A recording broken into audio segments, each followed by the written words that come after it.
Hi, my name is Maggie Clark and I am the Customer Service Manager here at Betts Family Winery.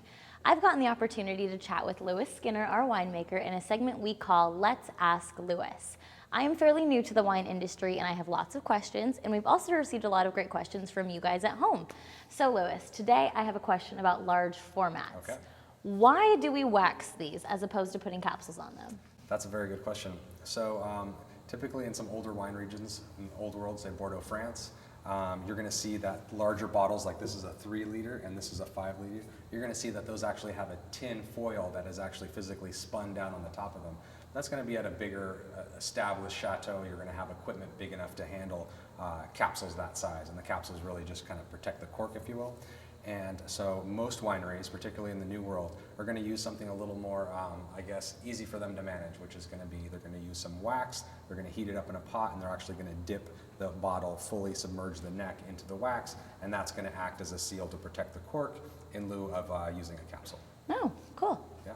Well, then one question actually that we get from a lot of our members at Betts is how do you properly open a large format without ruining it?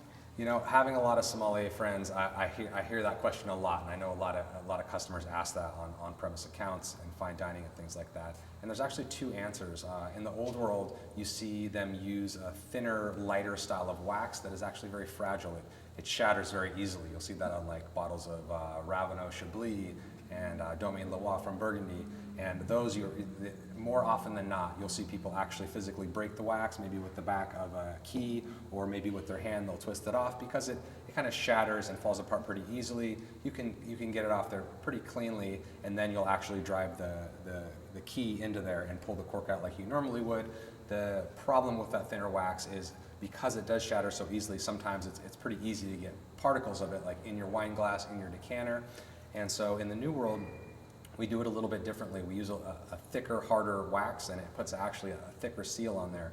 And for that purpose, we should usually just drive the key straight through the wax and pull the cork out like we normally would. Oh. It takes a little more effort to do it that way than it would a traditional cork that's had the foil removed, but it works pretty well. And I have a couple bottles here, so I thought I could give it a shot here. I would love to watch. Please show Okay. us. So this is actually a 3 liter here, and I'm just going to go ahead and take a wine key, and I'm going to drive it right through it, assuming that I can pull it off. We're just going to drive the key kind of right through there, right through the wax, and then we're going to go ahead and take that cork right out of there. And as you can see, that piece of wax usually breaks off. It kind of delaminates fairly evenly, and you can usually get it out of there in one piece. And because it's a thicker wax that we use, most of us in the New World do, we're not going to worry so much that there's going to be pieces of it kind of falling out when we decant or something. Sometimes there'll be a little corner you can break off, but usually you're pretty good to serve from that point on. That's a lot more straightforward than I was expecting. You know, it's not too bad. You'll see a lot of people kind of struggle with them, trying to break them up, using the knife from a key to kind of to cut them. I've actually seen people cut themselves trying to do that, actually at a restaurant or at wine tastings, and it's a lot simpler than I think a lot of people think that it is. Huh. Well, then one more question about large formats. With the wax, people ask about whether it's bubbling up or there's, what is that term for when it starts to seep out of? Sure, seepage, yeah, and it's interesting because even if you can see this 5 liter, it has a little bit of cracking over the top of it, and that's because the headspace, the actual empty headspace that has oxygen in it between the wine and the cork, that volume is fairly static, whether it's a kind of a small 750 milliliter bottle, a 1.5, a 3 liter, a 5 liter, even an 18 liter. So you have more wine in there, and so it's a little more sensitive to temperature differences, and so it'll push the cork a little bit. And it's not uncommon to see, if it is a wax bottle, to see cracks in there. Occasionally you see a little seepage. It's not something to worry about.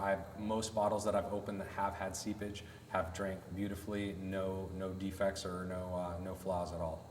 Cool. Yeah. Well, thank you so much for showing us how to open it. Awesome. Hopefully I'll be as successful as you one day. Cool. Thank you guys for joining us on Let's Ask Lewis. Be sure to send us your questions, and we hope to see you next time. If you have any questions you'd like to ask, send them to betsteam@bettsfamilywinery.com. Be sure to follow us on Facebook, Instagram, and Twitter, or visit our website to learn more about the team and the wines we make here at Betts Family Winery.